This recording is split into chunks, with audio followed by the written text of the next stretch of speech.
자, 이제 하던 거 멈추시고 앞에 화면 볼게요. 우리가 어제 댓글 작성하고 리스팅하는 기능까지는 완료를 진행을 했고, 이런 식으로 쓸 수 있게 하는 거 처리를 좀 해놨는데요. 이제 이거에다가 수정 기능, 삭제 기능 이런 거 좀 만들어 볼 거예요. 일단은 한번 정리를 살짝 해놓고 갈까요? 자, 댓글 수정 삭제 기능을 만들 거다 라고 하는 건데, 사실 뭐 수정이랑 삭제는 권한 체크 같은 부분은 둘이 동일할 거고요. 그리고 권한을 체크하고 나서 실제로 해야 되는 일은 둘 중에 누가 더 간단해요? 삭제가 훨씬 간단하죠. 삭제가 당연히 간단할 수밖에 없는 겁니다.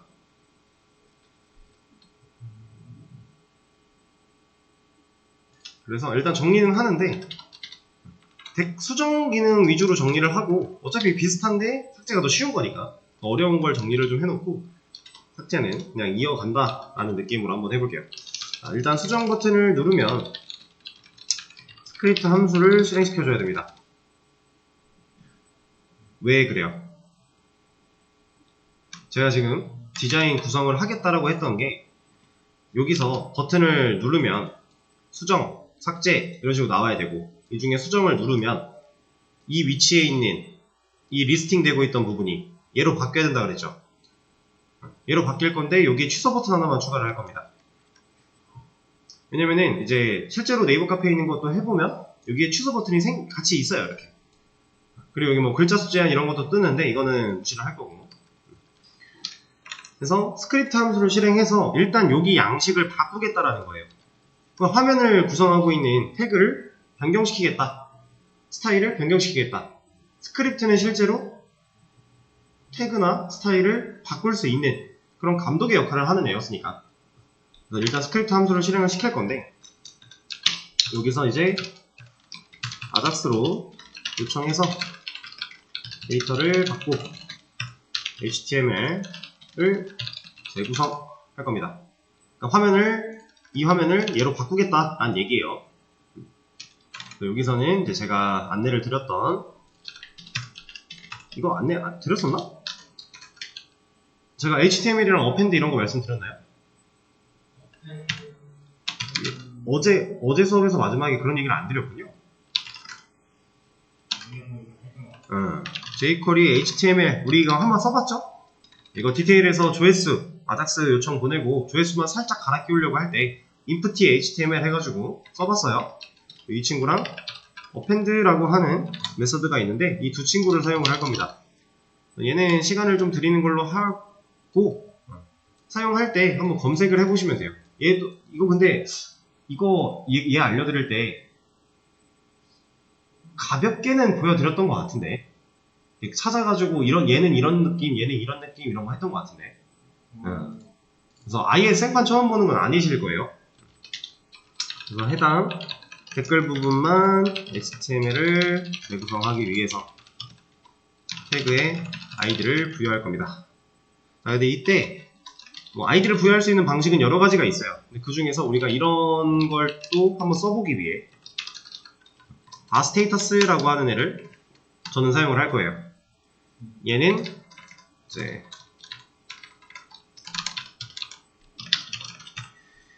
JSPL for each 안에서 사용할 수 있는 속성입니다. 얘를 좀 사용을 할 거고요. 그 다음에 재구성은 댓글 작성 폼처럼 만들 건데, 취소 버튼을 등록 옆에 하나 추가로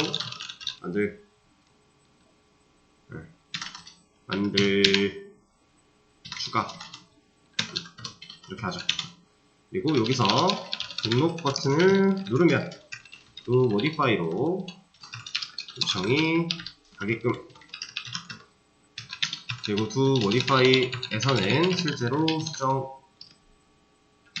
댓글이 수정되도록 처리를 할 겁니다. 자, 수정에 대한 정리를 좀 한 건데, 삭제에 대한 정리도 간단하게만 해볼까요? 삭제는 뭐 워낙 별거 없죠. 수정에 뭐 반의 반도 안 될 거예요. 왜냐면은 애초에 폼을 바꾸거나 할 필요가 없기 때문에 지금 이만큼의 과정이 필요가 없는 거잖아요. 삭제는 그냥 댓글 삭제 기능. 일단 당연히 이것도 당연히 필수로 하나 있어야지.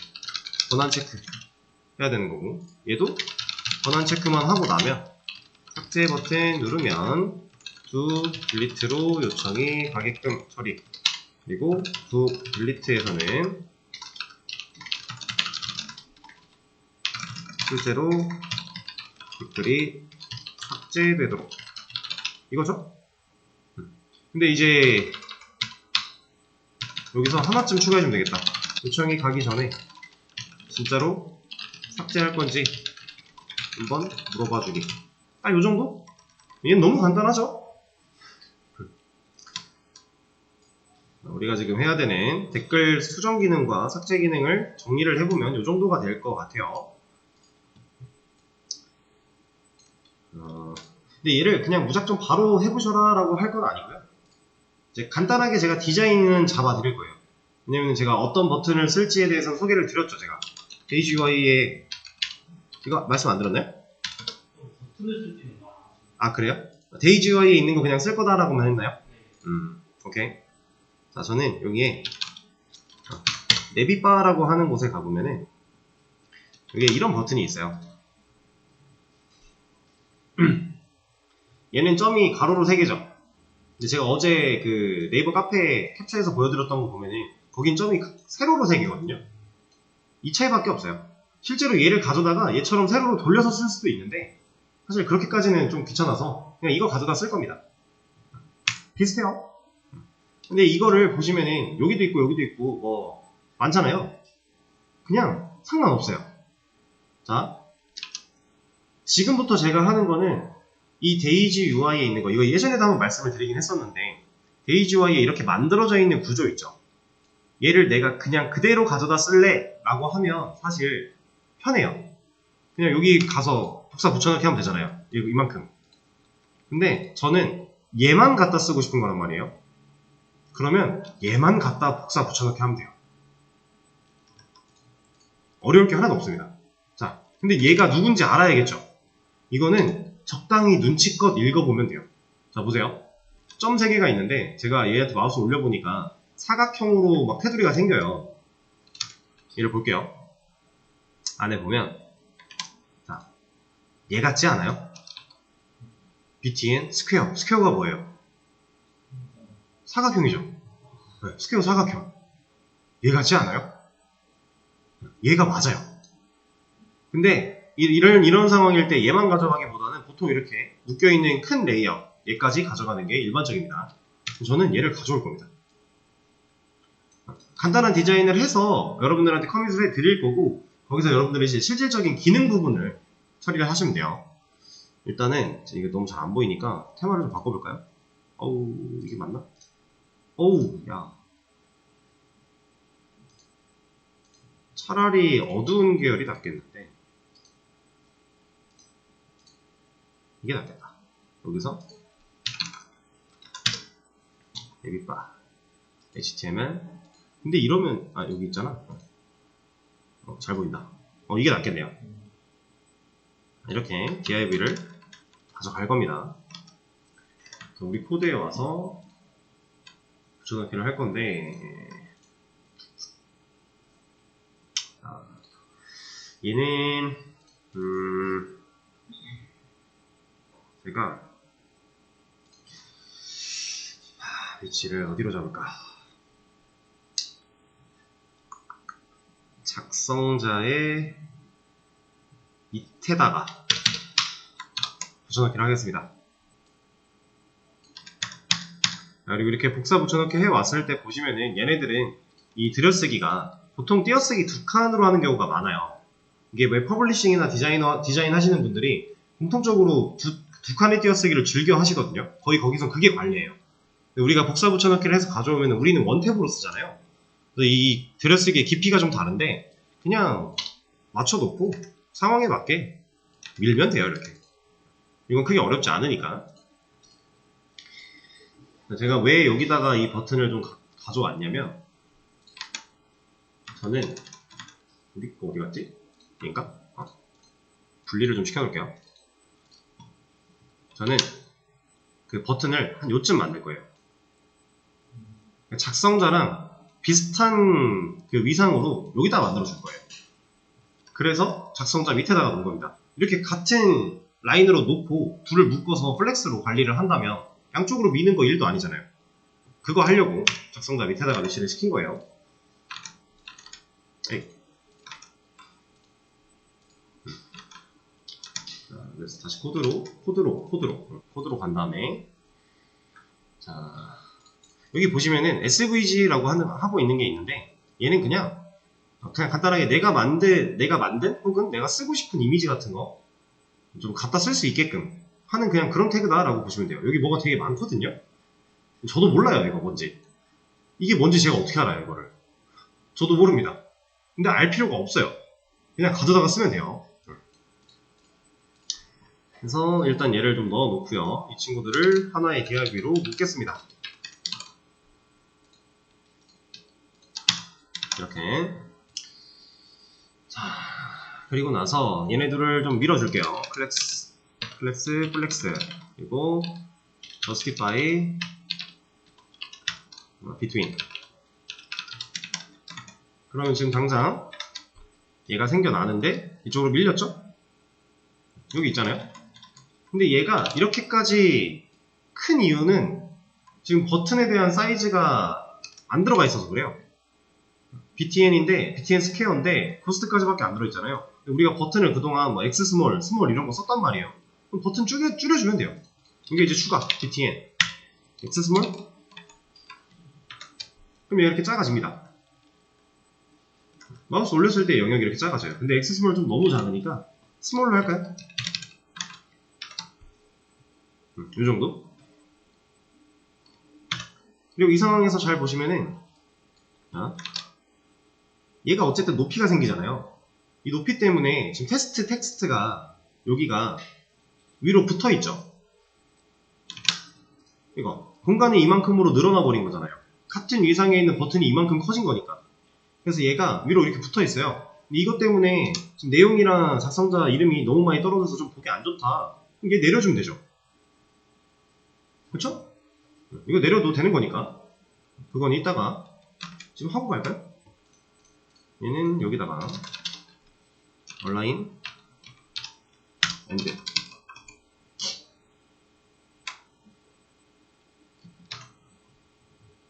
제가 지금 온라인을 잘못 쓴 것 같아요.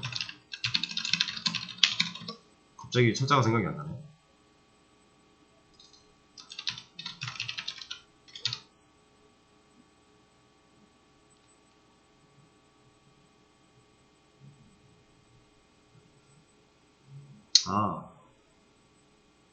온라인 아이템스군요. 온라인 엔드가 아니라 아이템스 엔드네요. 온라인은 맞았구나. 이거 주면 지금 이렇게 이 테스트가 밑으로 내려갈 거니까. 그리고 얘를 까보면 아래 잘 붙어 있죠? 이런 거는 여러분들이 직접 맞추시면 되는 거니까. 그리고 또 뭘 적어줄까? 지금 이 플렉스 노는 의미가 없는 걸 제가 알아가지고 좀 빼도록 하고, 스퀘어.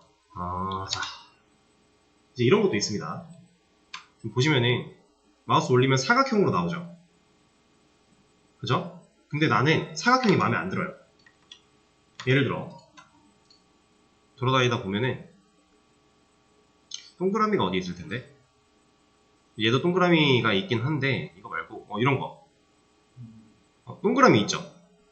그러면 내가 지금 버튼에 마우스를 올렸을 때 그 주위가 사각형이 되는 거랑 동그라미가 되는 거, 그럼 이것도 이거 괜찮은데? 하면 이 동그라미 쓰고 싶어. 그러면 가보는 거예요. 그럼 여기서 대충 그냥 눈치껏 읽어보는 거죠. 뭐겠어요? 그렇죠. 누가 봐도 얘가 동그라미를 맡아주겠죠. 이겁니다. 그러면은 가서 적용시키는 거예요. 스퀘어를 서클로. 그럼 내 거에 가서 봤을 때 얘가 동그라미가 될 거니까. 그러니까 이게 만들어져 있는 걸 그냥 곧이곧대로 쓸 필요가 딱히 없어요. 그래도 되지만 내가 입맛대로 바꾸고 싶으면 얼마든지 바꾸면 돼요. 그러니까 부분 필요한 것들을 가져다가 내가 그냥 내 입맛대로 섞으면 그게 내 거가 되는 거니까. 무조건 만들어져 있는 걸 곧이곧대로만 써야 된다? 이건 절대 아니에요. 전혀 상관이 없는 겁니다. 자, 그럼 일단 버튼에 대한 이거는 해결이 됐는데 얘가 지금 눌렀을 때 아무런 능력이 없죠? 그럼 얘를 눌렀을 때 이제 메뉴가 나와야 되니까 메뉴를 또 찾아볼까요? 메뉴는 이런 거? 얘 누르면 밑에 뭐가 나왔죠? 이런 식으로 만들어주면 되지 않을까요? 그럼 또 갑니다. HTML 가서 찾아봐요. 누구겠어요? 이 드롭다운에 이만큼이겠죠? 지금 여기까지는 그 BTN 서클 들어가 있는 거 보니까 아까 이렇게 생겨먹은 그 메뉴 버튼 말하는 거고 그 밑에 있는 UL부터가 이런 메뉴들을 갖고 있대요. 그러면은 우리가 필요한 건 이런 메뉴와 이 밑으로 내려오는 드롭다운이라는 친구. 그럼 우리 필요한 것만 가져오면 되죠. 여기서 가져왔는데 만약에 내가 생각한 대로 적용이 안 돼? 그럼 좀 더 넓은 범위 가져와 보는 거예요. 그리고 지워나가 보는 거죠. 지금 우리는 드롭다운 일단 가져와서 이 버튼 밑에만 들어가면 되는 거니까 드롭다운 넣어주고 그리고 실제로 필요한 이런 UL 태그 가져와서 이 버튼 밑에다가 위치를 시켜주겠습니다.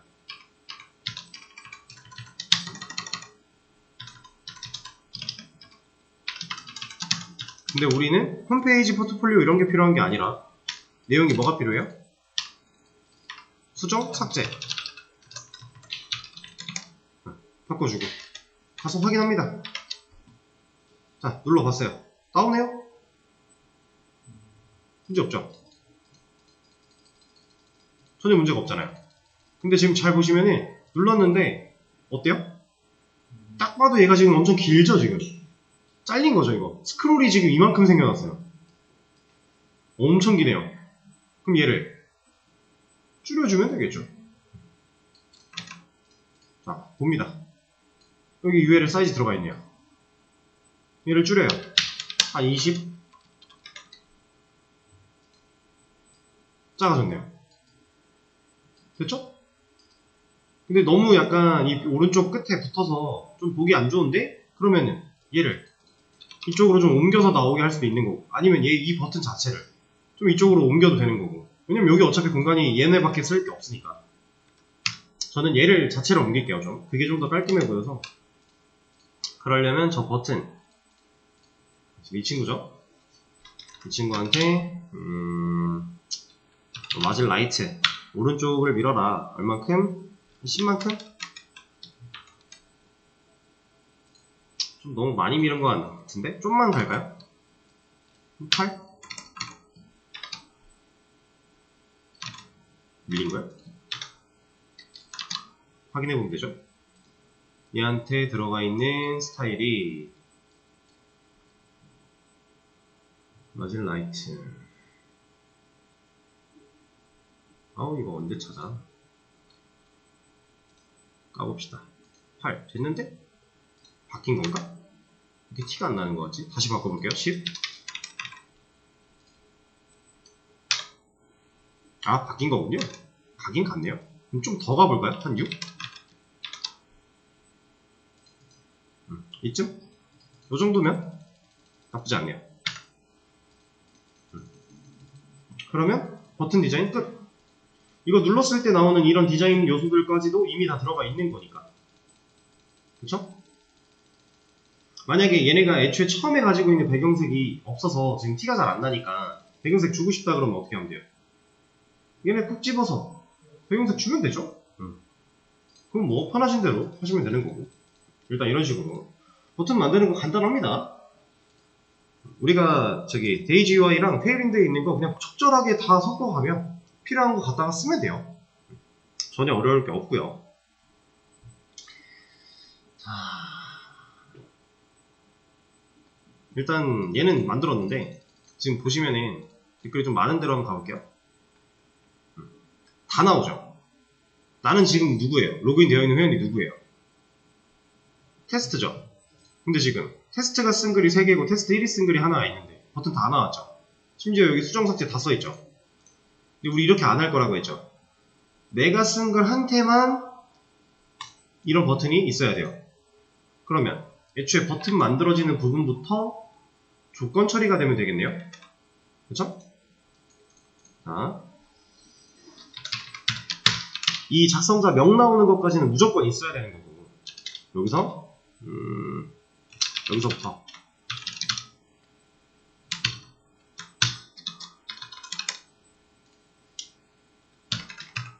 여기까지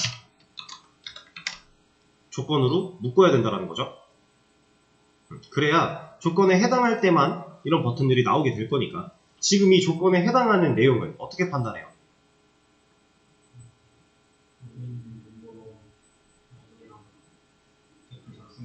그렇죠. 지금 현재 로그인 되어 있는 회원의 번호랑 지금 이 댓글의 주인 누가 썼는데 비교해보면 되겠죠. 이거 우리 해봤어요. 엄청 간단하게. 자, 어렵지 않을 거고, 권한 체크는 정말 쉬울 겁니다. 우리가 디테일에서 이미 해봤던 거기 때문에 쉽게 처리하실 수 있을 거고요. 그때 막 컨트롤러에서 처리를 하네, 아니면 서비스에서 하네, 이런 종류가 있었는데 우리가 결과적으로는 컨트롤러에서 하는 걸로 남겨놨어요. 그래서 좀 심플한 방식으로 해결을 했었거든요. 그거 그냥 그대로 하시면 돼요. 권한 체크 상당히 쉬울 거고, 그거 해결한 다음에 여기서부터 여기까지 조건 처리하시고요. 그러면 현재 로그인 되어 있는 회원이 쓴 댓글들만 버튼이 나오게 될 거고요. 그렇게 일단 먼저 그거부터 만들어 주시면 되고, 그리고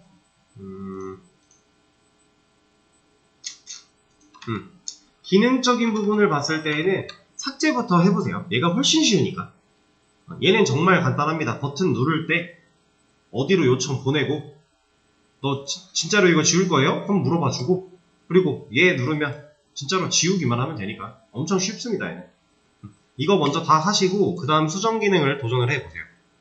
그리고 하다가 보면은 이 두 가지 저는 골고루 사용을 할 거고요. 둘 다 사용을 할 거예요. 그리고 얘도 사용을 할 거고, 그리고 뭐 수정 버튼을 눌렀을 때 스크립트 함수가 실행되게 하는 거는 방법 아시죠? 뭐 온클릭이라던가 이런 걸 걸어주면 되는 거니까.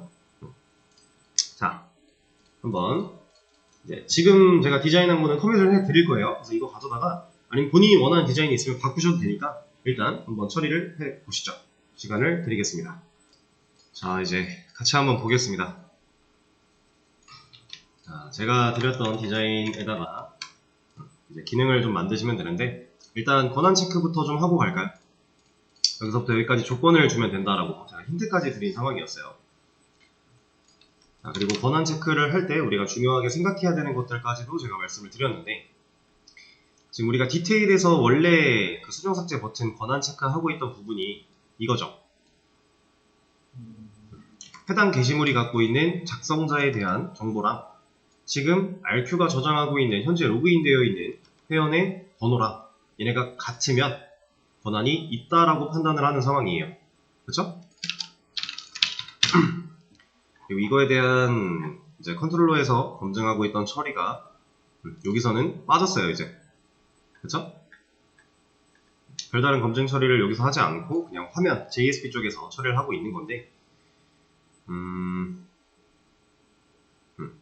이제 실제로 수정 버튼을 눌렀을 때 넘어가는 과정에서는 컨트롤러에서 이런 것들을 해주고 있고, 일단 우리도 지금 상황에서 이 버튼, 애초에 우리 화면에 있는 이 버튼이 권한이 없을 때는 안 나와야 되는 거잖아요. 그거에 대한 처리, 먼저 조건을 줄 건데, 자, 간단하죠? 여기에 if 하나 열어줍니다. 그리고 여기까지니까 붙여넣기 해주고, 자, 한 칸 들여쓰기 할게요. 자, 그리고 얘한테 조건을 줍니다. 테스트. 여기서 걸러줘야 되는 조건은 어디에 있는 뭐랑 비교해야 돼요? 그쵸? 그리고 그렇죠. 리플라이에 있는, 지금 현재 이 리플라이스가 가져온 정보 중에서 리플라이한테 반복으로 돌면서 꽂힐 거잖아요. 얘가 갖고 있는 멤버 아이디랑 RQ가 갖고 있는 get 로그인드 멤버 아이디랑 얘네가 같냐를 보면 돼요. 얘가 같을 때에만 이런 버튼이 만들어지면 된다라고 만들어준다면 지금 당장 여기서 새로 고침을 눌렀을 때 여기 있는 이 버튼은 사라지게 되겠죠. 로그인이 풀렸네요. 다시 이렇게 얘는 버튼이 없고 얘는 버튼들이 다 존재하죠. 이겁니다.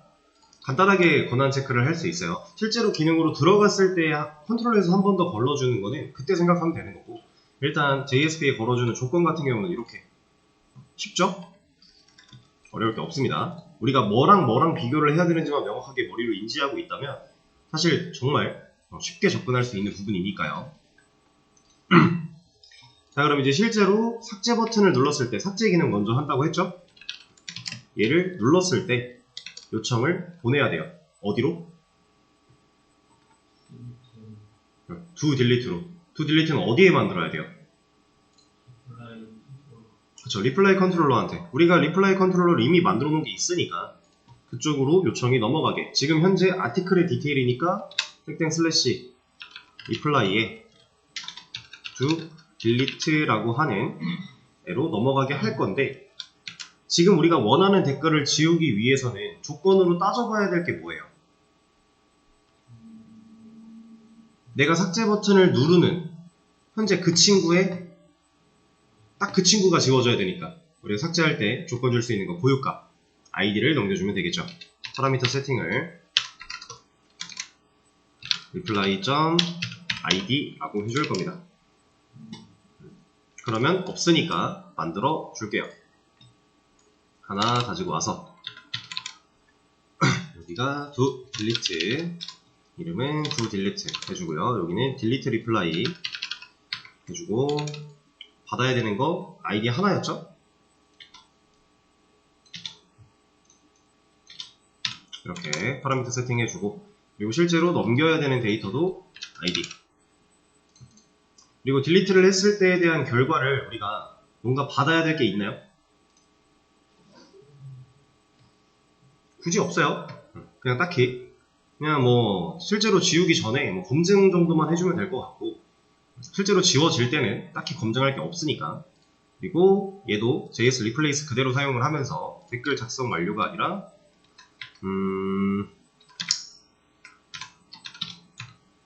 댓글 삭제 성공 정도로 보여주죠.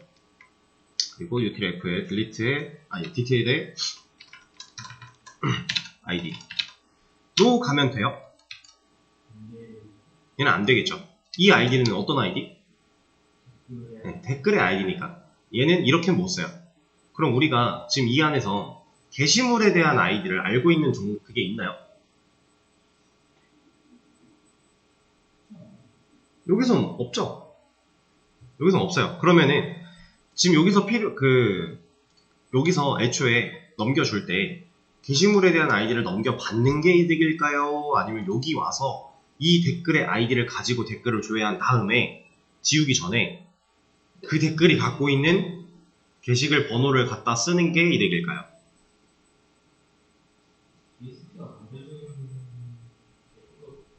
자, 지금 상황만으로 봤을 때에는 여기서 그냥 아티클에 대한 아이디를 넘겨주면 좀 더 좀 심플하고 처리를 좀 쉽게 할 수 있을 것 같기는 해요. 근데 사실 그렇게 하는 건 별로 좋지가 않아요. 왜냐면 필요하다고 무조건 넘기는 건 아니에요. 약간 독립적으로 생각을 해봤을 때 이 JSP가 지금 얘는 댓글을 지우는 쪽이잖아요. 그러니까 이게 막 엄청나게 크게 영향을 준다, 막 절대 안 돼, 이런 건 전혀 아니에요. 말씀하신 방법대로 여기서 그냥 아티클의 아이디를 넘겨주는 게 사실상 코드상에는 훨씬 더 깔끔할 수도 있어요. 파라미터를 그냥 하나만 더 받으면 되는 거니까. 그리고 실제로 그 아이디 가지고 우리가 활용을 하는 게 여기밖에 없으니까 해줘도 돼요. 근데 잘 생각해보면 어차피 우리는 여기서 실제로 지우기 전에 간단한 검증을 하긴 해야 돼요. 어떤 검증해야 돼요? 권한 체크 해야죠. 왜냐면 그거 안 하면 우리가 주소창에 to delete 치고 넘어왔을 때 이거 그냥 삭제시켜 버릴 거니까, 권한 없어도. 그래서 어차피 권한 체크를 위해 해당 리플라이를 꺼내오긴 해야 돼요. 그러면 굳이 여기서 넘길 필요 없이 여기서 처리하는 게 낫다라고 하는 겁니다. 자, 코드를 한번 적어볼까요? 일단 리플라이 타입으로 변수 하나 만들어 주고요. 리플라이 서비스한테 시킬 겁니다. get reply. 여기에는 지금 현재 우리가 그냥 리플라이 하나만 가져오는 메서드는 만들어져 있는 게 없어요. 얘는 이제 아이디 가지고 가서 이런 애 좀 꺼내와봐 라고 명령을 할 겁니다. 그래서 얘가 없으니까 만들어 주고, 얘도 같이 만들게요. 없으니까 만들어 주고, 그리고 임포트, 리플라이 임포트 해주고요. 얘 왜 안 만들어졌어? 이건 뭐야? 왜 이렇게 들어왔어? 다시. 제가 뭔가를 잘못 눌렀나 보네요. 리플라이가 지금 임포트가 안 되어 있는 상태에서 리턴 타입이 저렇게 나왔던 거군요. 자, 그러면 얘를 먼저 할게요. 얘가 해야 되는 일은 그냥 reply DAO한테 이런 글 갖다 줘 라고 명령하면 돼요. 그리고 그거 컨트롤러한테 줄 거니까, 없으니까 만들어 주고. 그럼 얘가 해야 되는 일은 뭐예요? select, 그냥 단순히 id 가지고 조회만 해오면 되죠. select, 여기서 그냥 별을 사용하도록 하겠습니다. from reply where id는 파라미터로 받아온 id. 이렇게 해서 단순히 리플라이를 좀 가져올게요. 그러면 그 결과를 이 자리에 남겨준다라는 얘기고, 리플라이한테. 그럼 이제 조건을 따져볼 수 있겠죠? 이 리플라이가 가지고 있는 뭐랑, 지금 저는 권한 체크할 거예요. 네, 얘가 갖고 있는 멤버 아이디랑, 그리고 RQ가 갖고 있는 get logged member id랑 지금 같지 않다라고 했어요. 여기도 이걸로 해야겠네요. get member id. 같지 않다라고 했어요. 둘이 같지 않다는 얘기는 뭐예요? 네, 권한이 없는 경우겠죠. 그럼 return js history back. 여기서는 history back으로 돌려주면 되는 거니까. 뭐야, util .js history back. 그래서 메시지 부분에 해당 댓글에 대한 권한이 없습니다. 이런 거 하나 보여주면 되겠죠? 그러면 권한이 없는 경우에 이 요청을 주소로 강제로 보냈을 때 해당 댓글에 대한 권한이 없습니다 나오고 뒤로 가기가 될 거니까. 그리고 이게 문제가 없다면 실제로 내려와서 딜리트를 실행을 할 거고요. 아직 기능 안 만들어 놨죠? 이것도 바로 좀 만들어 볼까요? 얘는 reply DAO한테 delete reply 해줘. 만들어줘야겠죠? 그리고 얘가 해야 되는 쿼리는 delete 쿼리를 날릴 거고, delete from reply 이제 그냥이 아니라 where id는 파라미터로 받아온 id. 이렇게. 그럼 얘가 삭제 쿼리를 실행시켜 줄 거니까 우리가 원하는 댓글을 삭제해 주겠죠. 자, 그리고 나서 자, 이렇게 했어요. 이제 여기에 뭐 쓸 수 있어요? 리플라이로 아까 get 리플라이를 가져온 애 중에 얘가 갖고 있는 rel id를 쓴다면 얘가 게시물의 번호가 되겠죠. 우리가 댓글을 지운 거지 게시글을 지운 게 아니에요.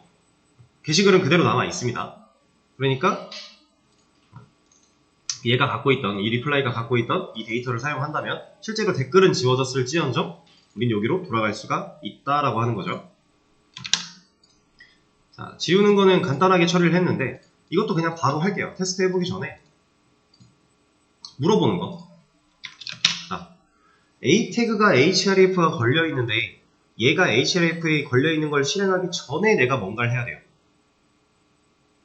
얘가 만약 홈이었으면 on submit을 걸었겠죠. 근데 얘는 A 태그죠. 그럼 뭐 걸어야 돼요? 네, onClick 걸어서 여기에는 if 열어주고요. 컨펌을 사용해주고 메시지를 남겨줘야죠. 정말 삭제하시겠습니까?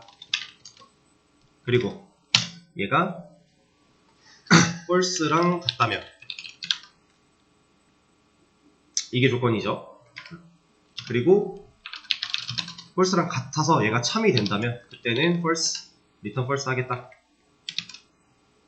이러면 내가 삭제하시겠습니까? 라는 질문을 봤을 때 취소를 눌러야 false인데, 그러면 취소를 눌렀을 때 false랑 같다가 참이 되니까 return false 아무 일도 벌어지지 않는 거고, 만약에 확인을 눌렀다면 그 확인의 결과는 true니까 true랑 false랑 같다 물어보면 거짓이니까 얘는 return false를 만나지 않고 그냥 href로 넘어가겠죠.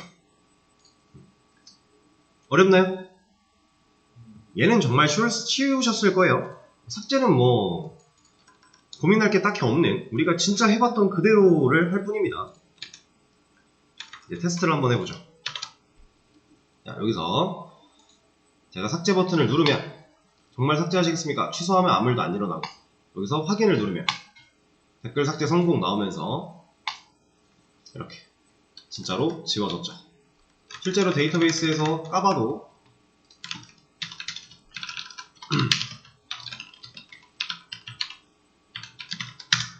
여기에 지금 현재 3번 글이고 저는 2번 회원이에요. 3번 글에 2번 회원이 쓴 댓글이 2개 남았는데 이렇게 2개 남아있는 거죠. 아까 있던 하나는 없어진 거고. 문제 없죠? 삭제 기능 되게 간단해요. 어렵게 생각할 필요가 전혀 없습니다. 자, 그럼 이제 진짜는 사실 수정 기능인데, 수정 기능도 막 그렇게 어려운 건 아니에요. 근데 아직 이제 이렇게까지 디테일한 재구성을 경험해 본 적이 없기 때문에 좀 낯설어서 그럴 뿐이지 사실 그렇게 어려운 친구는 아닙니다. 그리고 좀 새로운 개념, 바스테이터스라고 하는 새로운 개념도 활용이 되고, 사실 저걸 쓰지 않아도 개발하는데 문제는 없어요. 근데 저걸 썼을 때 생각보다 많이 편해지는 상황들이 와요. 그래서 우리가 알고 있어야 되기 때문에 제가 일부러 저걸 사용을 하는 건데, 지금 현재 상황에서 저걸 쓰지 않아도 해결할 수 있는 방법은 있습니다. 방법은 있어요. 네. 일단은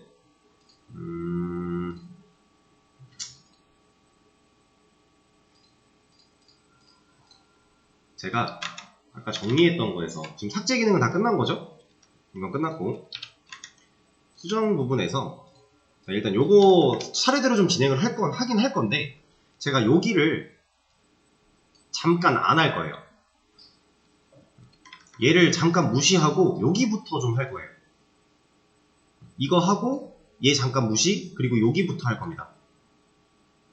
그리고 진행을 하다가 이제 얘를 왜 해야 되는지에 대해서 좀 말씀을 드리면서 이런 방식으로 하면 좋을 텐데 이게 안 됩니다라는 걸 보여드리면서 얘를 할 거예요. 그래서 일단 재구성을 먼저 할 거라는 거. 자, 에이텍한테 가장 먼저 함수를 누르면 함수를 실행할 수 있도록 원클릭 이벤트를 걸어주겠습니다. 그래서 여기서는 이름을 그냥 reply modify get home 정도로 지어줄게요.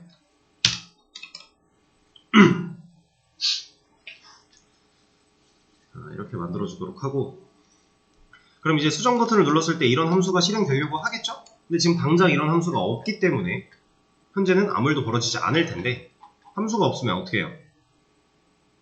만들어주면 돼요. 저는 스크립트를 이 위에 올라가서 여기 밑에다 해도 되거든요. 근데 그냥 여기다 할게요. 이거 이렇게 나눠서 써도 전혀 상관이 없어요. 여기다 그냥 만들겠습니다. 이렇게 해도 돼요. 실제로 가능한 거기 때문에 제가 이렇게 하는 겁니다. 자, 여기다가 펑션 함수 하나 만들 거고, 이름은 reply modify get home이었죠? 자, 그리고 이렇게 함수를 만들었을 때 실제로 얘가 잘 실행이 되는지, 여러분들이 지금 스크립트 위치도 좀 갑자기 생소하게 들어왔고 이러니까 개발을 하실 때에는 항상 확인을 해보는 게 중요해요. 내가 열심히 고민하고 여기다 만들었는데 애초에 이 함수가 불러와지지 않는데요. 그럼 뭔가 지금 시작부터 꼬였는데 그 꼬인 걸 눈치채지 못하고 많은 걸 해버린 거잖아요. 그러면 생각보다 돌아가야 되는 경우가 많거든요. 뭐 기능을 살려놓고 위치만 바꾸면 된다 이러면 다행이겠지만, 그렇지 않고 진짜 전반적으로 많이 바뀌어야 되는 경우가 생길 거예요. 그러다 보니까 항상 초반에 익숙해지고 내가 확실히 얘가 된다라는 걸 인지하기 전까지는 중간중간 테스트를 많이 하세요. 지금 이런 거. 얘 같은 경우도 이 함수가 실행이 됐어? 안 됐어? 눈으로 봐야 돼요. 진짜로 얘 버튼 누르면 얘가 실행이 되는지. 이런 거 찍어보는 거예요. 콘솔로그 아니면 얼러트 같은 것도 가능하죠. 뭐가 됐든 좋습니다. 그냥 찍어보는 거예요. 볼까요? 실제로 수정 버튼을 눌렀을 때 제가 실행이 잘 됐다면 개발자 도구에는 콘솔 부분에 실행됨이라는 문구가 찍혀야 되고 여기서는 얼러트가 나와야 돼요. 나오죠? 이러면 된 거예요. 근데 이런 걸 안 해보고 갔는데 나중에 코드를 잔뜩 써놓고 막 에러가 빵빵빵 나왔다. 그러면 내가 지금 애초에 얘가 호출이 돼서 문제가 된 건지 아닌 건지도 판단하기가 애매해지는 거죠. 그러니까 항상 테스트를 잘 해가면서 가시는 게 좋습니다. 지금은 일단 테스트를 성공했으니 지우도록 하고 자 여기서는 이런 걸 할 거예요.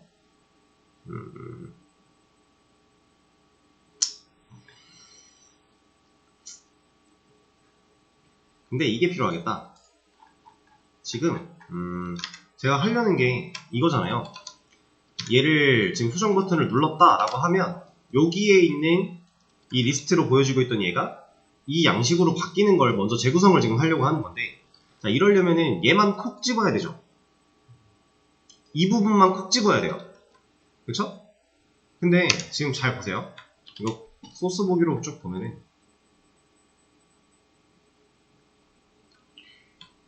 이거 확대를 하면 조금 깨질 거라 지금 요 정도거든요. 우리 실제로 댓글이 지금 나오고 있는 부분이 이만큼이에요. 이만큼인데 지금 첫 번째 댓글 같은 경우는 우리가 수정 삭제 버튼이 없는 상황이니까 코드가 이 부분이 잘려서 좀 덜 있는 거고 밑에 있는 두 개는 수정 삭제 버튼이 실제로 존재해야 되니까 이렇게 좀 긴 건데 그 차이가 있는 건데 잘 보세요. 지금 중요한 거는 사실 얘네 둘이거든요. 이만큼. 얘 우리 반복문으로 찍어내죠. 아니 이만큼이죠. 이만큼 반복문으로 찍어내고 있어요.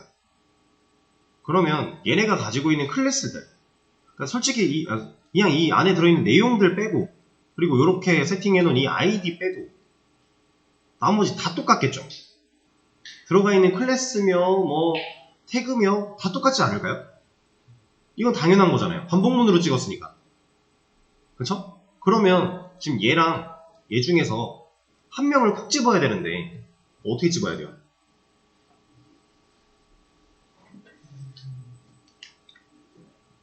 그러니까 우리가 만약에 이 해당 div한테 아이디를 속성을 열어가지고 1 같은 걸 넣어놨어요. 예를 들어. 그럼 얘도 1이고 얘도 1 아니에요? 그럼 아이디가 똑같죠? 이것도 제가 하나 보여드릴게요. 우리 코드펜에서는 아이디가 겹치면은 그냥 인식이 됐는데 원래는 아이디 겹치면 안 된다 그랬죠. 아이디는 고유값이라 하나만 인정이 되거든요. 제가 하나 보여드릴게요. 이 아이디를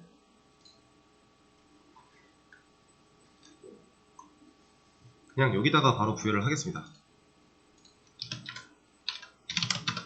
여기다가 예를 들어 1이라고 하는 아이디를 줬다. 자, 그러면 당연히 지금 새로 고침을 한번 해주고 소스를 보면 밑에 내려갔을 때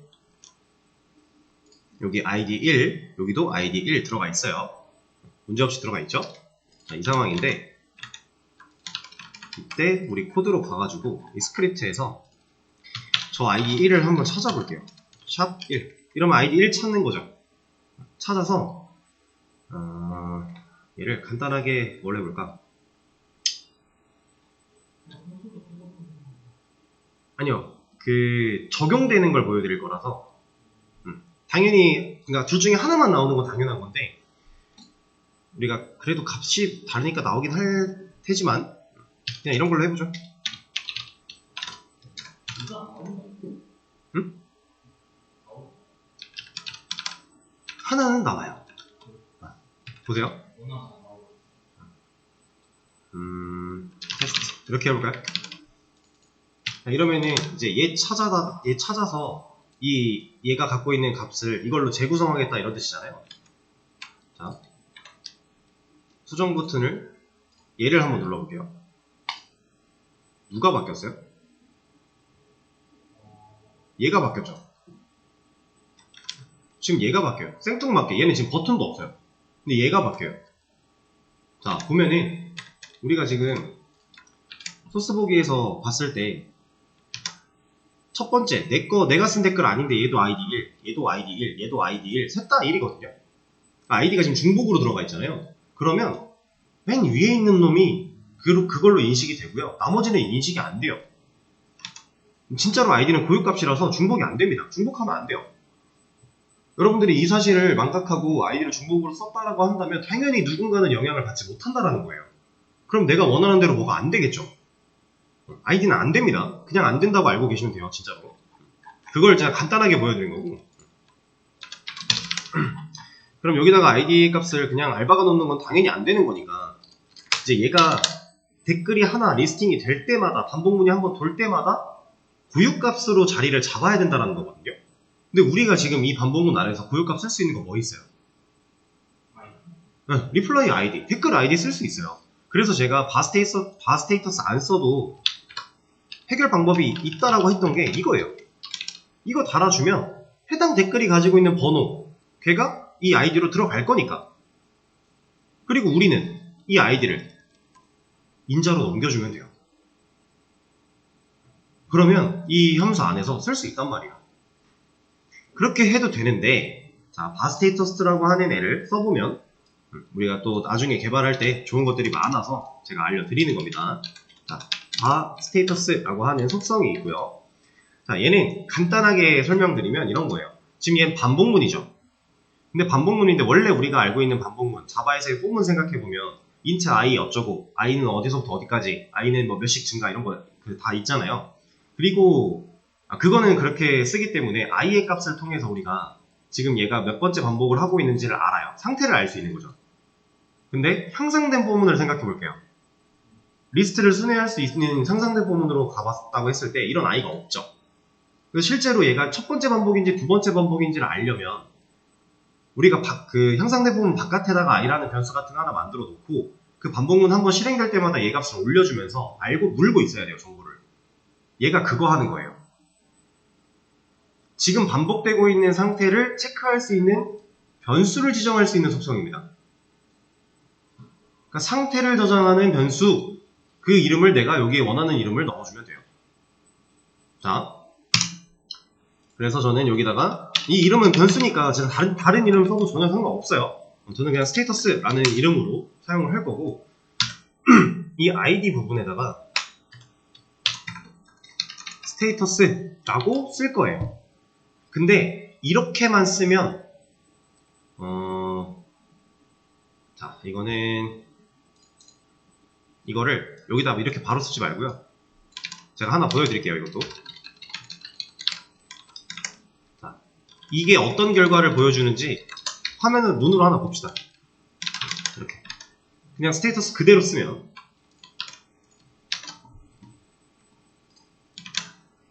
이거 뭐예요? 이거 어디서 많이 보던 형태 아니에요? 우리가 객체를 연결한 변수를 직접 출력을 하면 그 객체에 주소가 나온다 그랬죠. 지금 얘도 뭐가 나왔어요? 주소가 나왔어요. 지금 보면은 서블릿의 JSP의 JSTL의 뭐 이런 기능으로 쓸 수 있는 지금 스테이터스의 주소가 나와버린 겁니다. 그러니까 우리가 원하는 값은 아니라는 거죠. 일단 주소를 가지고는 우리가 자바에서 할 수 있는 게 없었으니까. 자, 그래서 우리는 이 스테이터스라고 하는 객체, 얘는 객체예요. 객체니까 이렇게 주소가 나오는 거예요. 이 객체가 갖고 있는 count라고 하는 값에 도달을 할 겁니다. 이거는 바스테이터스를 구글링 해보시면 이 안에서 쓸 수 있는 것들이 몇 가지 있어요. 그 안에서 이 count라고 하는 거, 이 count는 간단합니다. 첫 번째 반복이 되면 1이고요. 두 번째 반복이 되면 2고요. 세 번째 반복이 되면 3이에요. 진짜 말 그대로 반복되는 횟수를 카운트 해줍니다. 절대로 값이 중복될 일은 없겠죠. 네? 큐렌트? 큐렌트가 뭐예요? 커렌트. 스테이터스 안에서? 네. 스테이터스 커렌트도 있고. 비슷한 역할을 할걸요? 막 크게 엄청 다이나믹하게 다르지 않았던 것 같은데 저도 제가 쓰는 것만 써가지고 그냥 거기서 찾아보시면 나오는 그거 그대로 이해하시면 돼요. 저는 주로 이런 이 바스테이터스를 써야 될 때 그냥 카운트를 쓰거든요. 얘가 제일 심플해가지고 이렇게 카운트를 찍어보면 그냥 간단합니다. 숫자가 나와요. 1, 2, 3. 그래서 저는 이걸 가지고 아이디한테 부여를 할 거예요. 그럼 댓글이 아이디가 1부터 댓글이 많아지면 많아질수록 쭉 생겨나겠죠. 그냥 그겁니다. 그러면 이 친구를 우리가 이제 스크립트에서 알아야 돼요. 그러니까 결론 중요한 거는 얘가 알아야 여기서 그걸로 선택자로 선택을 할 거잖아요. 아이디를. 이 값을 어떻게 넘겨줘요?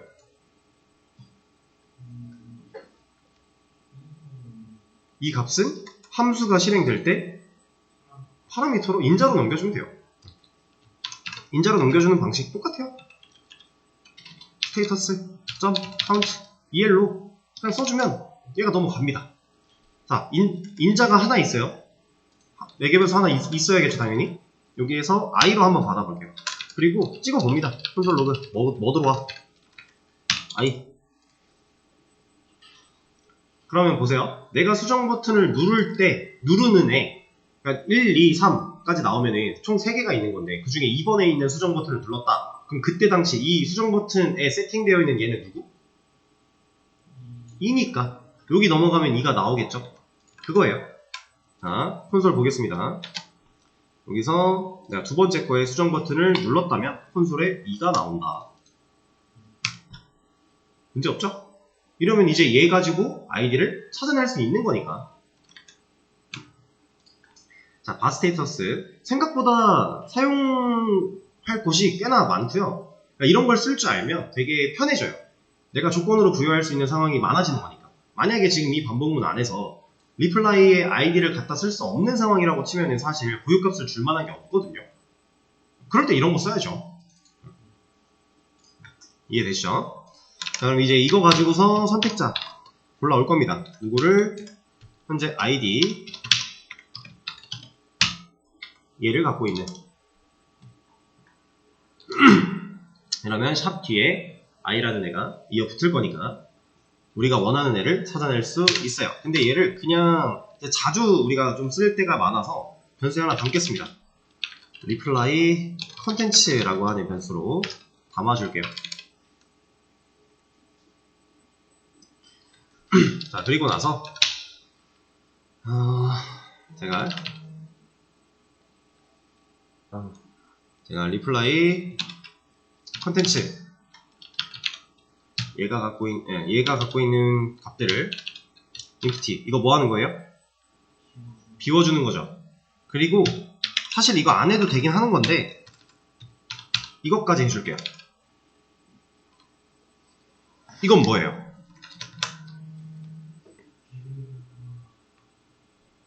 이것도 재구성인데 아무것도 없게 바꾸겠다 하는 거예요. 그럼 결과적으로 비울 건데 완전히 비워버리자. 내가 지금 얘를 완전히 없앨 거다라고 하는 의도를 팍팍 넣은 건데 사실 없어도 전혀 상관없어요. 얘만 써도 얘가 비워줍니다. 얘까지 좀 진행을 할 거고 그리고 여기는 이게 좀 더 어울리지 않나?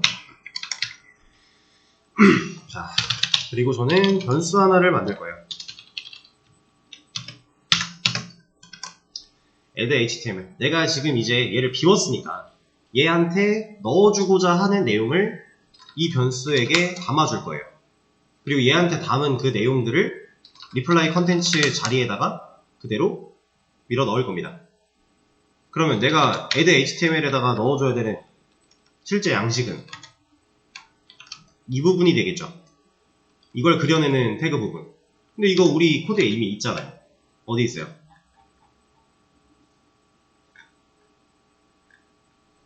지금 이거 아닌가요? 이 폼? 그쵸? 이 폼을 복사할 겁니다.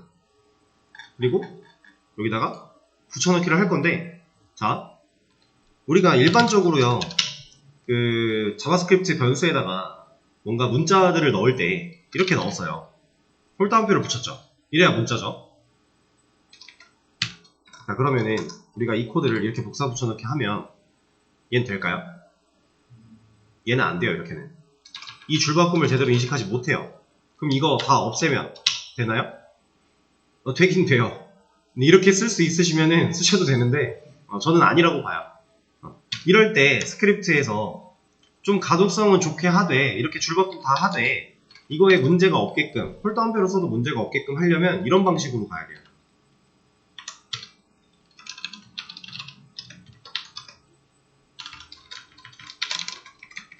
이런 식으로 가야 돼요.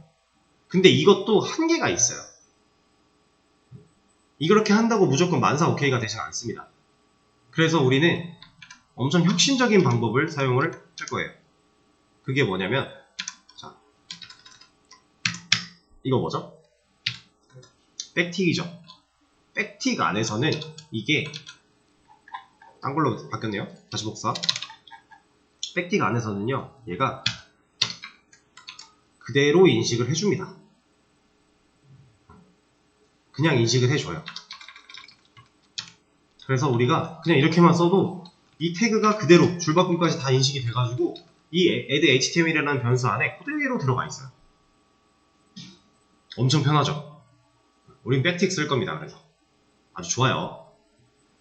약간 이런 느낌이죠. 우리 그 DAO에서 이거 쌍따옴표 2개 가지고 그 안에 데이터 넣으면 줄바꿈할 때 문제가 있는데 이렇게 3개로 묶으면 가능하듯이 자바스크립트는 그게 백틱으로 역할이 되어 있는 거예요. 우리가 변수의 값을 좀 이렇게 넣을 때 사용할 수 있는 방식입니다. 자, 그럼 일단 복사를 붙여넣기를 했는데, 자, 뭐 다른 거는 둘째 치고요. 얘를 먼저 한번 눈으로 좀 볼까요? 아직 추가를 안 했다. 이렇게 만들어진 add html이라는 변수를 제가 reply 컨텐츠에다가 여기다가 append라고 하는 함수를 사용해서 넣어줄 거예요. HTML은 기존에 있던 거 지우고 내가 원하는 걸로 넣겠다. 근데 append는 기존에 있는 거 냅두고 그 뒤로 이어붙이겠다. 상황이었죠? 자, 보겠습니다. 내가 수정 버튼을 누르면 어때요? 들어왔죠? 지금 여기에 그 작성자 그거 안 나오는 거는 지금 얘도 지금 안 나와가지고 아마 세션 쪽에서 자꾸 뭐가 끊어지는 것 같은데, 이거는 제가 확인을 저번에도 그렇고 똑같은 현상이 있다고 그랬잖아요. 확인을 저번에도 해봤는데 이번에도 해보고 했는데 딱히 문제랄 게 없어요. 그냥 일단 넘어가겠습니다. 바뀌죠? 문제 없어요. 근데 내용이 안 들어와요. 왜? 우린 넣어준 적이 없으니까. 그럼 내용을 어떻게 넣으면 좋을까요? 자, 애초에 이 수정 버튼 누를 때 이 함수 실행시키죠. 지금 이 함수 안에서 재구성하고 있는데, 그러면 얘한테는 reply.body가 있잖아요. 그거를 인자로 넘겨주면 안 될까요? 이거는 반은 되고 반은 안 돼요. 제가 뭔가 안 되는 게 있어서 아작스를 쓸 거라고 했잖아요.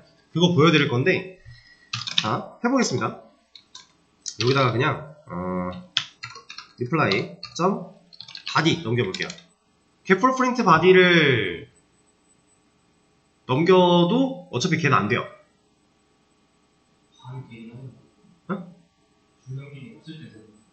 그니까 거기까지만 돼요.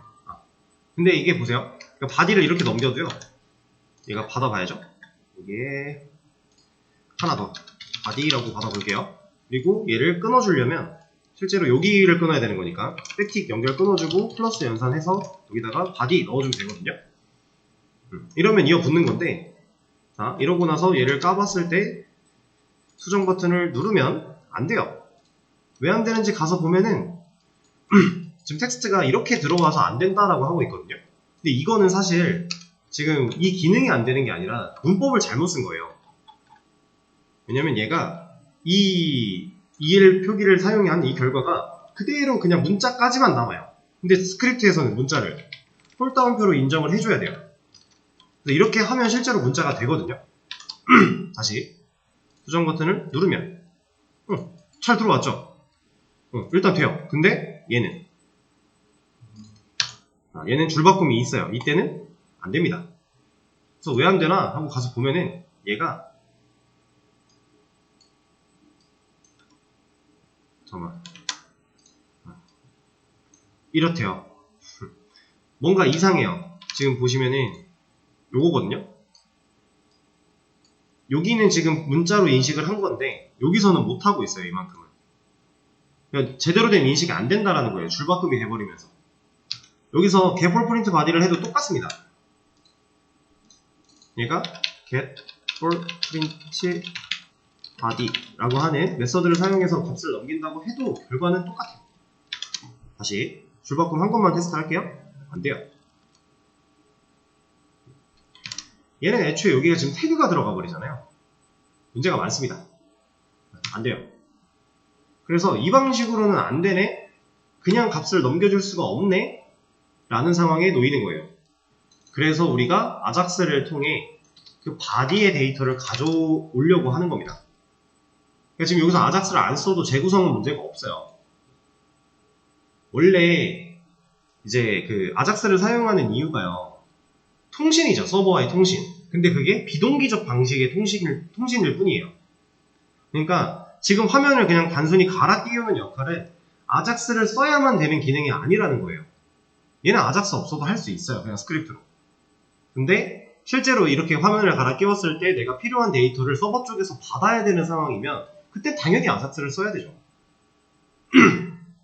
이해되실까요? 그러니까 상황 판단을 잘 하셔야 된다는 거예요. 내가 화면에 뭔가를 데이터를 바꾸기 위해서 아작스를 무조건 써야지 이것도 아니라는 거죠. 데이터를 아작스로 가져올 필요가 없는 상황이라면 그냥 갖다 쓰면 돼요. 지금 만약에 이 리플라이가 리플라이스로 넘어오는 게 아니라 애초에 이 상황에 맞는 해당 리플라이가 모델에 담겨서 넘어왔다면 그냥 여기서 EL 갖다가 써도 돼요. 그럼 아작스 안 해도 돼요. 그럼 지금 리플라이스 넘어오고 있으니까 리플라이스 EL 가지고 여기서 여기 반복문 안에서 리플라이 얘 있잖아요. 얘도 어차피 이 안에서 EL로 쓸 수 있으니까 여기서 못 쓰나? 얘는 안 되죠. 반복문 안에서 만든 변수니까. 그러면은 아작스를 안 쓰고 해결하려면 사실 방법이 아예 없진 않을 것 같아요. 뭐냐면 이 스크립트에서 리플라이스 모델에 담겨온 리플라이스 그 애를 반복문을 돌려서 데이터를 받아요. 그리고 그 데이터를 여기다 넣으면 되긴 할 것 같아요. 근데 제 생각엔 그 과정이 아작스보다 불편할 것 같아요. 그냥 서버에 한번 갔다 오는 게 낫지 않을까 라고 생각이 듭니다. 그래서 저도 아작스로 처리를 할 거고요.